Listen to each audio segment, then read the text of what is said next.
गुरुर्ब्रह्मा गुरुर्विष्णू गुरुर्देव महेश्वरा सद्गुरु साक्षात परब्रह्म तस्मै श्री सद्गुरुवे नमः।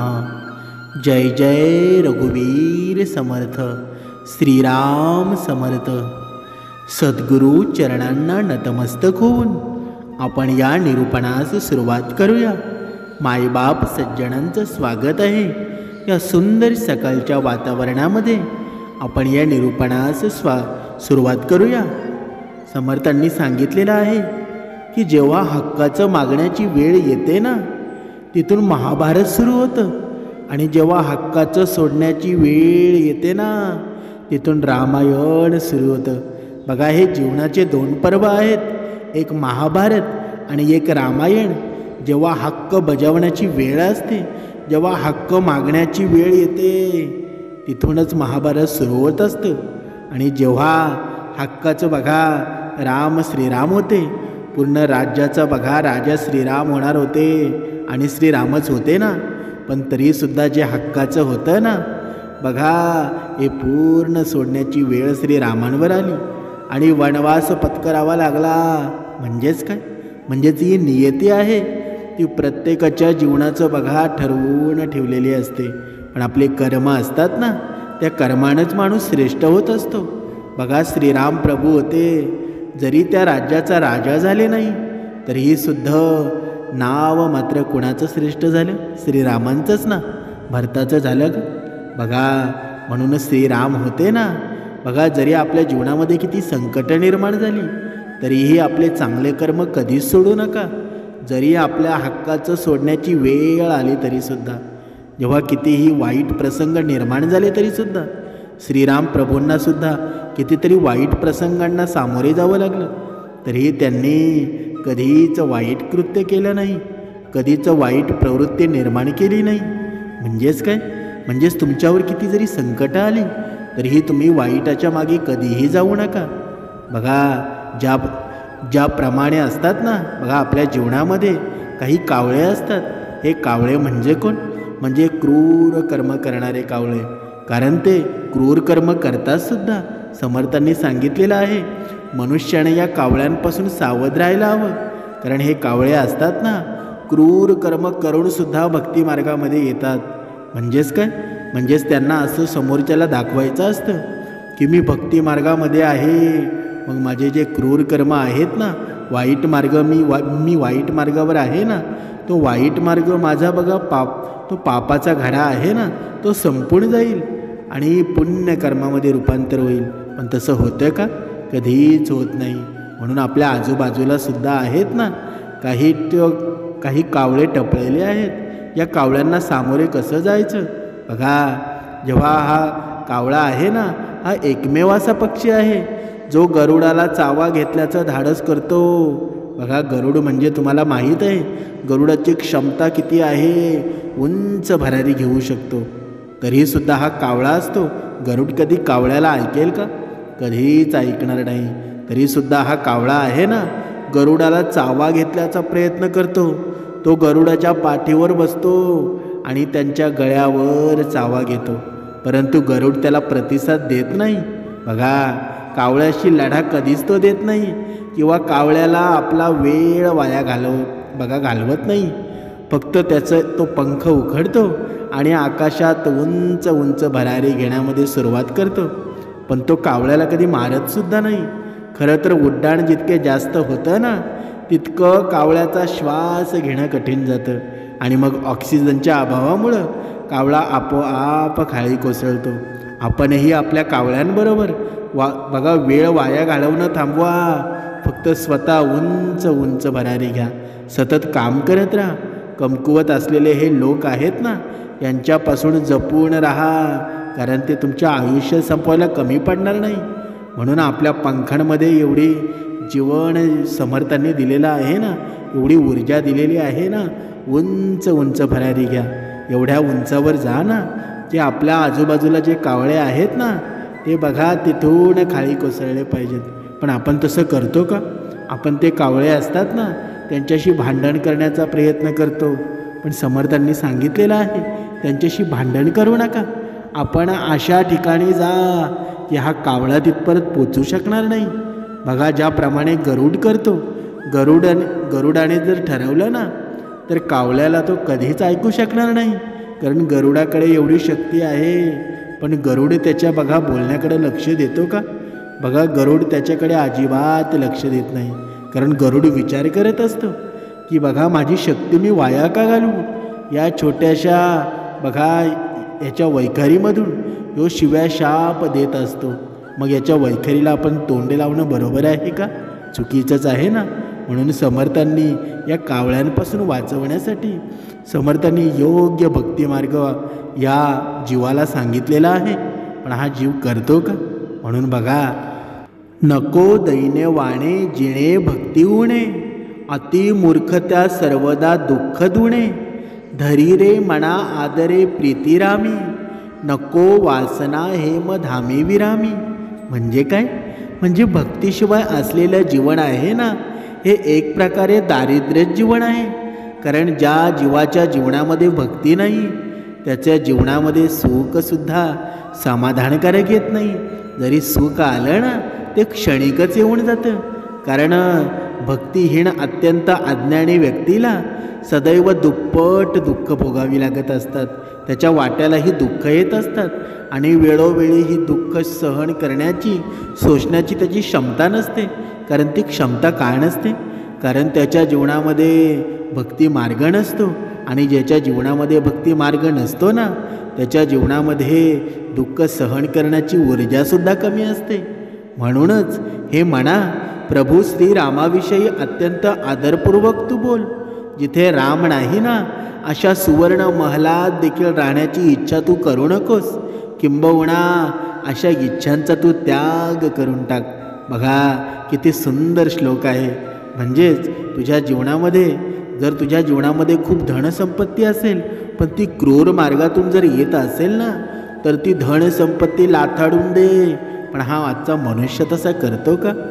जिथे त्याला धनसंपत्ती दिसले ना, बघा कितीही वाईट कर्म असो, कितीही वाईट कृत्य करायचे असो, लगेच तो करायला सुरुवात करतो. पण तिथे तो पाहत नाही. आपला भक्ती मार्ग तिथे निघून जातो. श्रीराम तिथे निघून गेलेला असतो. पण त्याला ते कळत नाही. त्याला फक्त दिसतं काय? तर त्याला फक्त धन दौलत दिसत असते.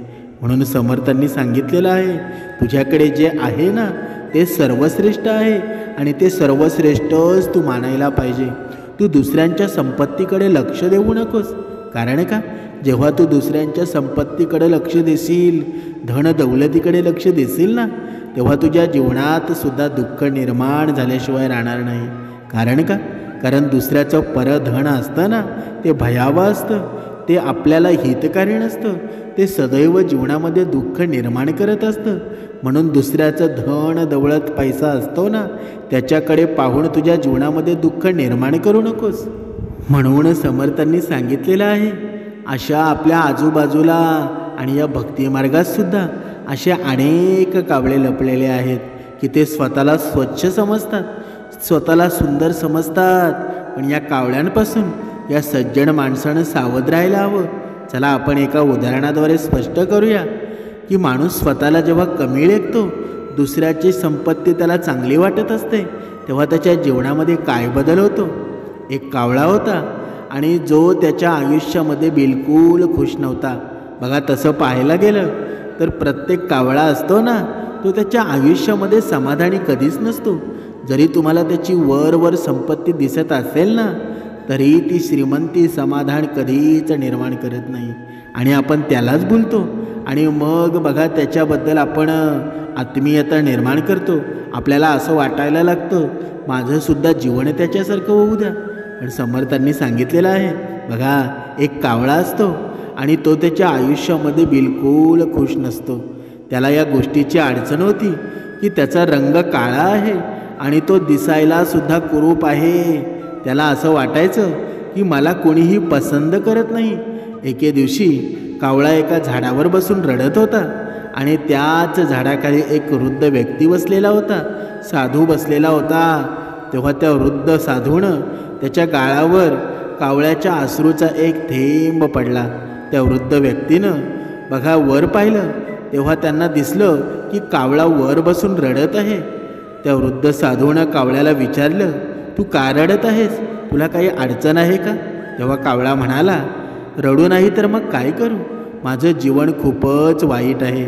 काळ्या रंगाचा आहे मी. ज्यावर पण मी घरात बसतो, काव काव करतो, तेव्हा लोक मला दगड किंवा काठी मारून तिथून हाकलून लावतात. खूपच कर्कश असा माझा आवाज आहे. कोणीही माझ्यावर प्रेम करत नाही.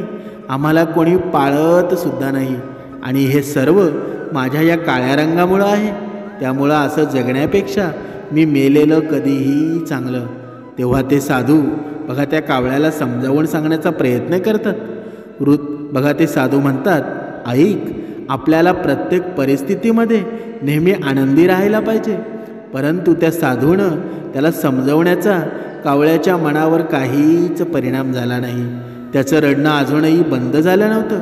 तेव्हा तो साधू त्यांना म्हणाला, ठीक आहे, तू तुझं रडणं थांबव. तू मला सांग, तुला काय बनायचं आहे? जर आयुष्यामध्ये तुला दुसरी संधी मिळाली ना, तर तुला काय बनायला आवडेल बरं? कोणाचं आयुष्य तुला तुझ्यापेक्षा अधिक चांगलं वाटतं का? तुझ्यापेक्षा श्रेष्ठ कोणी तुला वाटतं का? त्या साधूचं हे बोलणं ऐकून कावळा खूपच खुश झाला आणि तो म्हणाला, जर मला आयुष्यात दुसरी संधी मिळाली ना, तर मला हंस बनायला आवडेल. मला खूपच इच्छा आहे, कारण त्याचा रंग किती सुंदर आहे, शुभ्र पांढरा असतो. तेव्हा तो बघा साधू व्यक्ती म्हणाला, ठीक आहे, परंतु त्याआधी तू हंसाला जाऊन भेट. त्याला जाऊन विचार की तो त्याच्या आयुष्यामध्ये खुश आहे का? कावळा म्हणाला, यात काय मोठं? हंस का खुश नसेल? तो तर त्याच्या आयुष्यामध्ये खूपच आनंदी असेल. कावळा लगेचच उडत उडत हंसाजवळ पोचतो. हंस एका तलावामध्ये पोहत होता आणि कावळा हंसाजवळ जातो आणि त्याला विचारू लागतो, हंस भाऊ, किती सुंदर आयुष्य आहे तुमचं. किती सुंदर दुधासारखा पांढरा रंग आहे तुझा. किती सहजपणे तू पाण्यामध्ये तरंगू शकतोस. तुला पाहून लोक खूप आनंदी होतात. तुझ्यावर लोक खूप प्रेम करतात. खूपच छान आयुष्य आहे तुझं. तू तुझ्या आयुष्यामध्ये खरंच खूप आनंदी राहत असशील. तू या जगामध्ये सर्वात भाग्यशाली पक्षी आहेस. कावळ्याचं हे बोलणं ऐकून हंस कावळ्याकडे पाहू लागला आणि उदास स्वरामध्ये तो म्हणू लागला, कोणी तुला हे सांगितलं की मी आनंदी आहे म्हणून? मी तर माझ्या आयुष्यामध्ये बिलकुल आनंदी नाही. सर्व पक्ष्यांचे इतके सुंदर रंग असतात, मला तर कोणताही रंग नाही. दुरून पाहिलं तर पाण्यामध्ये मी दिसतसुद्धा नाही. बघा त्या पोपटाला पहा, त्याचा किती सुंदर रंग आहे, लाल, निळा, पिवळा, इतका सुंदर रंग, इतका सुंदर आवाज त्याचा आहे. तो तर बोलूसुद्धा शकतो आणि लोक त्याला पाळतात सुद्धा, त्याच्यावर प्रेमसुद्धा करतात. त्याला मिठू असं हाक मारतात. पोपटाला लोक त्यांच्या घरामध्ये ठेवतात. आयुष्य असावं ना, तर ते पोपटासारखं आयुष्य मला मिळालं असतं ना, तर मी स्वतःला खरंच खूप भाग्यशाली समजलं असतं. जर मी हंस नसून पोपट असतो तर खूप चांगलं झालं असतं. बघा हे पूर्ण हंसाचं हे बोलणं ऐकल्यानंतर कावळा तर हैराणच होतो आणि तो म्हणू लागतो, तू तुझ्या आयुष्यामध्ये आनंदी नाही आहेस का? हंस म्हणाला, नाही, मुळीच नाही. यामध्ये आनंदासारखं काय आहे? माझ्यापेक्षा तर पोपटाचं आयुष्य काही पटीनं चांगलं आहे. आता कावळा पोपटाच्या शोधामध्ये निघतो. बराच वेळ कावळा पोपटाला शोधत होता, परंतु खूप वेळ होऊनसुद्धा त्याला कुठेच पोपट दिसत नव्हता. पोपटाचा रंग हिरवा होता आणि झाडाच्या पानांचा रंगसुद्धा हिरवा होता. त्यामुळं पोपट जंगलात कुठेही कावळ्याला दिसत नव्हता. 3-4 वेळा जंगलामध्ये फिरल्यानंतर कावळ्याला एक पोपट दिसतो. कावळा पोपटाजवळ जाऊन त्याला म्हणाला, पोपट भावा, किती सुंदर आयुष्य आहे तुझं. किती आनंदी राहतोस. तू किती सुंदर रंगसुद्धा आहे. खूपच सुंदर अशी लाल रंगाची चोचसुद्धा आहे. लोक तुझ्यावर खूप प्रेम करतात. तुला चांगलं चांगलं खायलासुद्धा देतात. मिठू मिठू असं तुला हाकसुद्धा मारतात. तू खूपच आनंदी राहत असशील. तुझ्या आयुष्यामध्ये तुझं आयुष्य आणि तुझं जीवन खरंच खूपच चांगलं आहे. या जगामध्ये सर्वात भाग्यवान पक्षी तर तुम्हीच आहात. तेव्हा पोपट म्हणाला, तुला असं कोणी सांगितलं की माझ्या आयुष्यामध्ये मी आनंदी आहे? बघा, पोपटाच्या तोंडून हे बोलणं ऐकल्यानंतर कावळा खूप हैराण होतो. तो म्हणू लागला, तू सुद्धा खुश नाहीस का? तुला काय अडचण आहे? पोपट म्हणाला, माझ्यापेक्षा वाईट आयुष्य दुसरं कोणाचंही नाही. तू स्वतःलाच तर पहा, कसं स्वच्छंदपणे फिरू शकतोस, कुठेही उडू शकतोस, तुझ्या मर्जीने तुला जे वाटेल ते तू खाऊ शकतोस. परंतु मला लोक पकडून ठेवतात, माझे पंख कापून टाकतात, मला छोट्या पिंजऱ्यामध्ये कैद करून ठेवतात. मी लोकांकडून या भीतीने लपून फिरत असतो की ते मला पकडतील. माझ्या आयुष्य तर सर्वात वाईट आहे. मी माझ्या आयुष्याचा अक्षरशः कंटाळलो आहे. मी माझं आयुष्य स्वतःच्या मर्जीने जगू शकत नाही आणि स्वच्छंदपणे हवेमध्ये सुद्धा उडू शकत नाही. माझ्यापेक्षा तर मोर जास्त भाग्यवान आहे. त्याचा रंग किती सुंदर आहे. त्याला पाहून लोक खूप खुश होतात, त्याच्यावर प्रेमसुद्धा करतात आणि तो त्याचं आयुष्य त्याच्या मर्जीने जगत असतो. बघा, लक्षात ठेवा, ही गोष्ट म्हणून ऐकू नका. आपण हे पाहत आहोत, हे निरूपण आपल्यासाठी एक संजीवनी ठरणार आहे. कारण या निरूपणामध्ये आपण पाहत आहोत, आपण जेव्हा इतरांची तुलना करायला लागतो तेव्हा आपलं आयुष्य, आपण जर आपल्या अंतरात्म्याला जर विचारलं ना, तर अंतरात्म्याकडून हाच आवाज येतो की तुझं आयुष्य आहे ना इतरांच्यापेक्षा खूप आनंदित आहे. पण आपण ते आनंदामध्ये बघा ठेवायला आपण विसरून जातो. आपल्याला दुसऱ्यांच्या आयुष्यामध्ये आनंद मिळत असतो, पण तसं असतं का? बघा, आपण पुढे पाहूया. आता कावळा विचारात पडतो की आता काय करू? हंससुद्धा खुश नाही आणि पोपटसुद्धा खुश नाही. चला जाऊन मोराला विचारूया. पाहतो मोर काय म्हणतोय ते. कावळा आता मोराला शोधण्यासाठी निघाला, परंतु मोर त्याला कुठेही सापडत नव्हता. शोधत असताना कावळ्याला एका प्राणी संग्रहालयामध्ये मोर दिसला आणि तिथे खूप सारी लहान मुलं होती आणि लोक त्या मोराला पाहत होते. मोराचे सुंदर पंखांचे फोटोसुद्धा काढत होते आणि कावळा मोराच्या शेजारी जाऊन झाडाच्या फांदीवर बसला आणि म्हणाला, मोर भावा, किती छान आयुष्य आहे तुमचं. हजारो लोक तुम्हाला पाहण्यासाठी येतात, तुम्हाला भेटण्यासाठी येतात. तुमचे पंख किती सुंदर आहेत. लोक तुमचा पिसारा फुलवण्यासाठी वाट पाहत असतात, तुमचे फोटो काढत असतात. किती सुंदर आयुष्य तुम्ही जगत आहात. खूपच ऐटीने तुम्ही तुमचे पंख खोलून चालत असता. खूपच सुंदर आयुष्य आहे तुमचं. तुम्ही तुमच्या आयुष्यामध्ये खरंच खूपच आनंदी असाल. कावळ्याचं हे तोंडून बोलणं ऐकलं तेव्हा मोराच्या डोळ्यामध्ये पाणी आलं आणि मोर म्हणू लागला, तुला हे सांगितलं कोणी की मी आनंदी आहे? मलासुद्धा कधी कधी असं वाटतं की मी या जगातील सुंदर पक्षी आहे, परंतु माझ्या याच सौंदर्यामुळं मला प्राणी संग्रहालयामध्ये कैद करण्यात आलं आहे. माझं हे सुंदर पंखच मला त्रास देत असतात. लोक माझे हे पंख मिळवण्यासाठी, त्यांच्या घरात लावण्यासाठी माझ्या शरीरावरून ते ओरबाडून घेत असतात. तेव्हा मला खूप त्रास होतो, मला खूप दुखत असतं, परंतु मी काहीच करू शकत नाही. मी माझ्या मर्जीने जगू शकत नाही. कावळा आश्चर्यचकित होऊन मोरांचं हे बोलणं ऐकत होता. कावळा मोराला म्हणाला, मग तुम्हाला काय हवं? तुम्हाला काय बनायचं आहे? मोर म्हणाला, मी संपूर्ण प्राणी संग्रहालयात पाहिलं आहे. सर्व पक्ष्यांना, प्राण्यांना मी भेटलो आहे.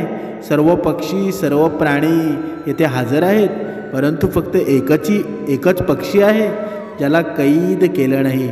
तो आजसुद्धा स्वच्छंदपणे फिरत असतो. त्याच्या मर्जीने, मन मोकळेपणाने तो त्याचं आयुष्य जगत असतो. मला तोच पक्षी बनायचा आहे. कावळा म्हणाला, तो पक्षी कोणता आहे? मोर म्हणाला, तो पक्षी कावळा आहे आणि तो तूच आहेस. तुला कोणीही पकडतसुद्धा नाही, तुला कोणी मारतसुद्धा नाही, कोणीही तुला कैदसुद्धा करत नाही. तुझी जिकडे इच्छा असेल ना तिकडे तू उडून जातोस. जे तुझ्या मनाला वाटेल ते तू खात असतोस. तुझ्यापेक्षा चांगलं आयुष्य दुसरं कोणाचं असेल का? कावळ्यानं जेव्हा हे ऐकलं तेव्हा त्याच्या आश्चर्याला पारावारा उरला नाही. असा तर त्याने कधी विचारसुद्धा केला नव्हता. आणि कावळा लगेच उडला व त्या वृद्ध बघा त्या साधूजवळ आला. तेव्हा त्या साधूने विचारलं, बोल, तू काय निर्णय घेतला आहेस? कावळ्याच्या डोळ्यामध्ये पाणी आलं होतं. तो म्हणाला, बाबा, मी कावळाच ठीक आहे. मला कावळाच बनून राहायचं आहे. असं म्हटल्यानंतर कावळा गुपचूप तिथून उडून गेला. परंतु आज त्याचं उडणं काहीतरी वेगळंच होतं. तो कावळा असल्यामुळं खूप आनंदी होता, समाधानी होता. आता त्याला कावळाच बनून राहायचं होतं. म्हणून बघा, समर्थांनी सांगितलेलं आहे की आपल्या आयुष्यामध्ये सुद्धा दुःखाचं एक कारण हे असतं, आपण नेहमी प्रत्येक परिस्थितीमध्ये स्वतःची दुसऱ्यासोबत तुलना करत असतो आणि तुम्ही स्वतःला इतरांच्यापेक्षा कमी समजताना दुःखी होत असता. आपल्याला दुसऱ्यांचं आयुष्य खूप चांगलं वाटतं, कारण आपण दुसऱ्यांच्या आयुष्यामध्ये ते पाहतो, ते आपल्याकडं नाही. परंतु जे गुण, जे आनंद आपल्याला मिळतात ना, ते आपल्याला दिसत नाही. म्हणून तुम्ही जे पण आहात ना, ज्या पण परिस्थितीमध्ये आहात, जिथे कुठे आहात ना, स्वतःला कोणासोबतही कंपेअर करू नका. आयुष्यात रोजच्या रोज काहीतरी नवीन शिका, काहीतरी नवीन विचार करा. कारण प्रत्येक परिस्थितीमध्ये आपण देवाचा आभार व्यक्त करायला हवेत. आपण देवावर विश्वास ठेवायला हवा. आपली जी पण परिस्थिती आहे ना, त्याबद्दल देवाचे आभार मानले ना, तर देव नेहमी आपल्यावर आशीर्वाद ठेवत असतो. आणि जे लोक त्यांच्या आयुष्याबद्दल देवाचे आभार व्यक्त करत नाहीत, अशा लोकांवर देव त्यांचा आशीर्वाद कधीच ठेवत नाही. त्यामुळं देवानं आपल्याला जसं आयुष्य प्रदान केलं आहे, आपल्या त्याबद्दल देवाचा आभार व्यक्त करायला पाहिजे. आपल्या आयुष्यामध्ये आपण आनंदी राहायला पाहिजे. जे काही आपल्याला मिळालं आहे ना, त्यामध्ये आपण समाधानी राहायला पाहिजे. आपण कधीही आपली तुलना इतरांसोबत करायची नाही. आनंदाने, समाधानी वृत्तीने आपण आयुष्य जगायला पाहिजे. हीच जीवनाचं खरं आहे.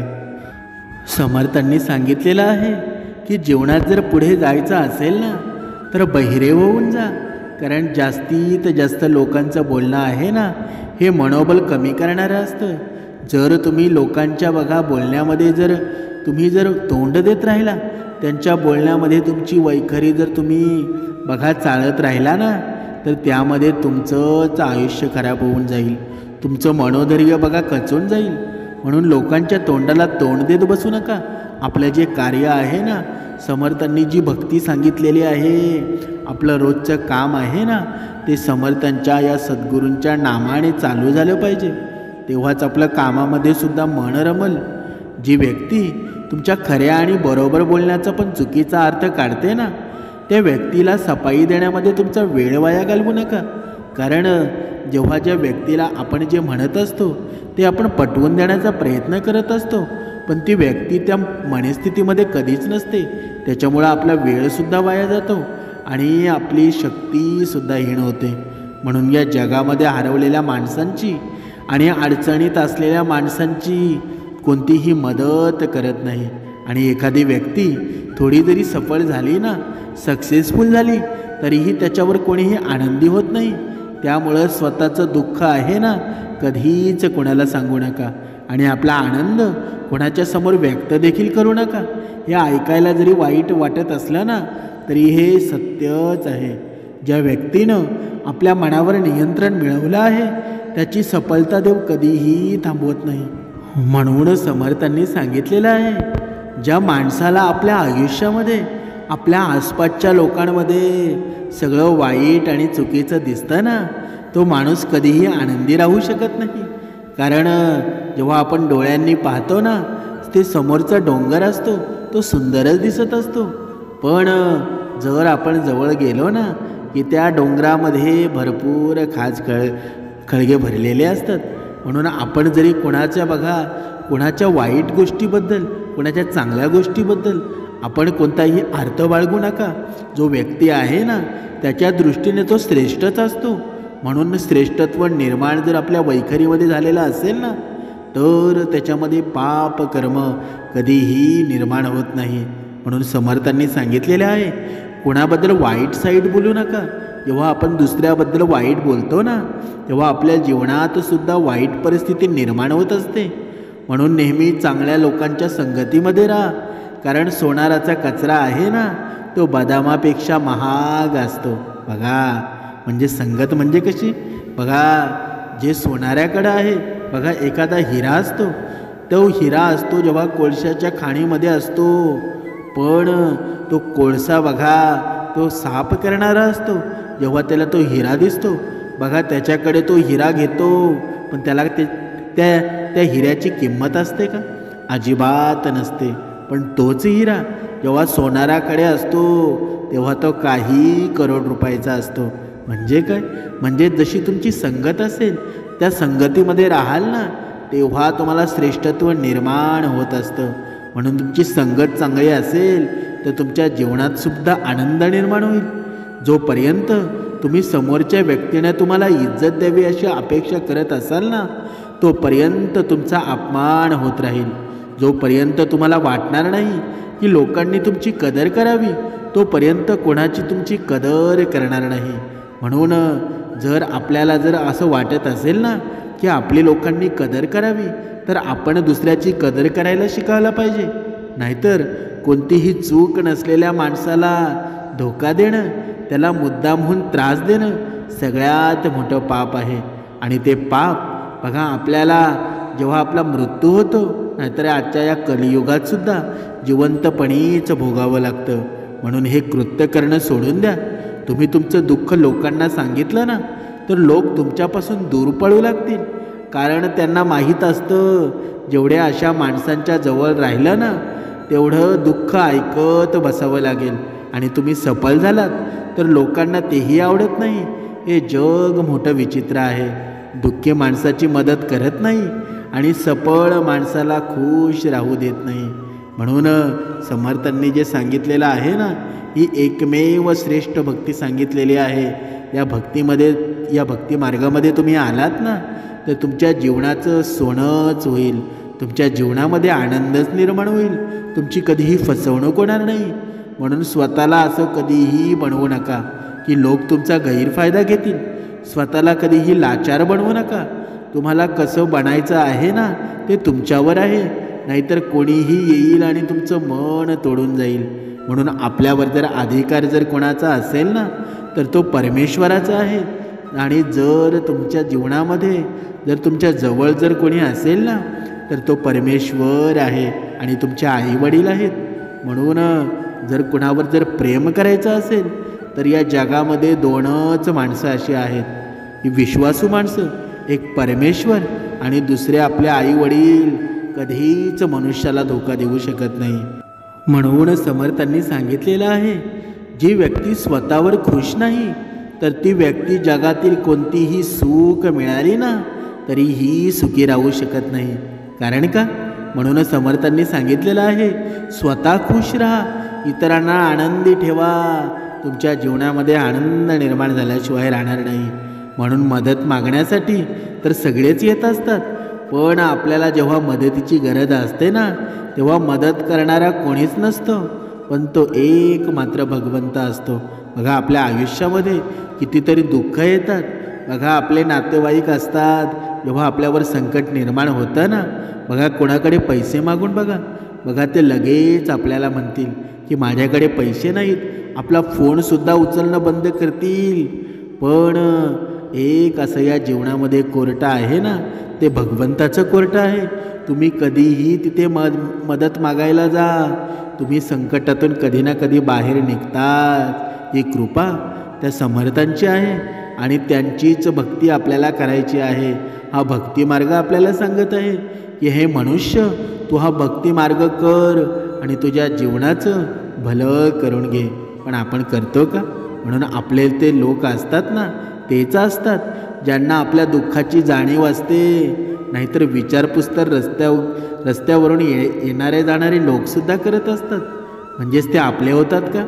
जर एखादी इच्छा पूर्ण झाली नाही ना, तर क्रोध वाढतो, राग वाढतो आणि पूर्ण झाली ना तर लोभ वाढत असतो. त्यामुळं आयुष्यामध्ये प्रत्येक परिस्थितीमध्ये धैर्य ठेवणंच श्रेष्ठ आहे. ज्याच्या जीवनामध्ये नम्रता नाही त्याला अहंकार निर्माण होत असतो आणि अहंकार नाशच करत असतो ना. म्हणून समर्थांनी सांगितलेलं आहे, जेव्हा तुम्ही दुसऱ्यांसाठी चांगल्या गोष्टीचा विचार करता तेव्हा त्याच गोष्टी तुमच्या आयुष्यामध्ये घडत असतात. हाच तर निसर्गाचा नियमसुद्धा आहे. जेव्हा तुम्ही चांगलं कराल ना, तोच नियम तुमच्या बाबतीत येत असतो. तुमचंसुद्धा चांगलंच होणार आहे. म्हणून बघा, ब्लेडची धार असते ती खूप जास्त असते, पण ती झाड कापू शकत नाही. मात्र कुऱ्हाड खूप मजबूत असते, पण केस कापू शकत नाही. त्याच प्रकारे प्रत्येक माणूस असतो ना, त्याच्यामधील गुणांनुसार श्रेष्ठ असतो. म्हणूनच स्वतःची तुलना कधीही दुसऱ्याबरोबर करू नका. तुमच्या जागेवर तुम्ही एक नंबर आहात. तुमच्या जागेवर तुम्ही श्रेष्ठ आहात. म्हणून इतर कोणीही किती श्रीमंत असू द्या, तरीही त्याला हवीशी वाटणाऱ्या गोष्टी असतात ना, त्या आपला नाश करत असतात. म्हणून तुमच्यामध्ये असे काहीतरी गुण आहेत की दुसऱ्यामध्ये ते गुण नसणारच आहेत. ते गुण अगोदर शोधा, कारण मेहनतीचं फळ आणि अडचणीचं उत्तर असतं ना, उशिरा का होईना पण नक्कीच आयुष्यामध्ये मिळतं. म्हणून अशा व्यक्तींच्या शक्तीचा कोणीच मुकाबला करू शकत नाही. ज्याच्याजवळ सहनशक्ती असते, ज्याच्याजवळ नम्रता असते. म्हणून आयुष्यामध्ये जगत असताना इतरांच्या चेहऱ्यावर आनंद निर्माण करा. तुमच्या जीवनामध्ये आनंद निर्माण झाल्याशिवाय राहणार नाही. जय जय रघुवीर समर्थ.